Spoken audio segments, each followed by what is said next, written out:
বিষয়।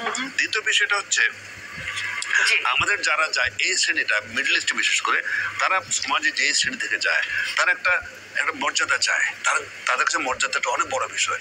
আমরা এয়ারপোর্ট থেকে শুরু করে ওখান থেকে প্লেন ওঠার পর থেকে তাদের প্রতি আমরা যে প্লেনের স্টাফ বলি কিংবা এয়ারপোর্টে নামার পরে তাদের প্রতি যে আচরণ সেটা কিন্তু খুব ভালো আচরণ আমরা করি না। এক ধরনের নিচু চোখে থাকা, মানে অথচ তারাই আমাদের বাঁচিয়ে রেখেছে।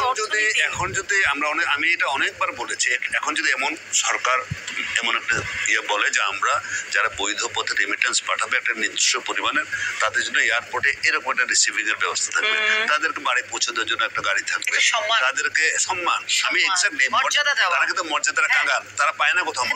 মর্যাদাটা তাদের কাছে অনেক, তার তখন 2-3 টাকা কম পেলেও কিন্তু বৈধ চ্যানেলে পাঠাবো। কই আমি ট্রাই করছি না তো, এটা তো একটা বড় ইয়ে ছিল, তাদেরকে যোগ্য সম্মান দেওয়া যাতে তারা বৈধ পথে পাঠানোর জন্য আপনার উদ্বুদ্ধ হয়। এই জিনিসটা এবং প্রবাসী যারা আমাদের রেমিটেন্স ফাইটাররা আছে তারা কিন্তু বারবারই কষ্টে এসে এয়ারপোর্টে চোখের পানিটা ফেলে যে আমরা এত কিছু করছি, অথচ আমাদেরকে এয়ারপোর্টে নামলে যে তুচ্ছ তাচ্ছিল্য করা হয়, আমি এই কথাটা বলছি, সেই যে মর্যাদা এবং সম্মান আমরা তাদের দিতে পারি না। এখন যদি সদিচ্ছা নিয়ে এটা করে আমি নিশ্চিত যে তার মর্যাদার কারণে তারা বেশ কিছু রেমিটেন্স এখন ইয়েতে পাঠাবে।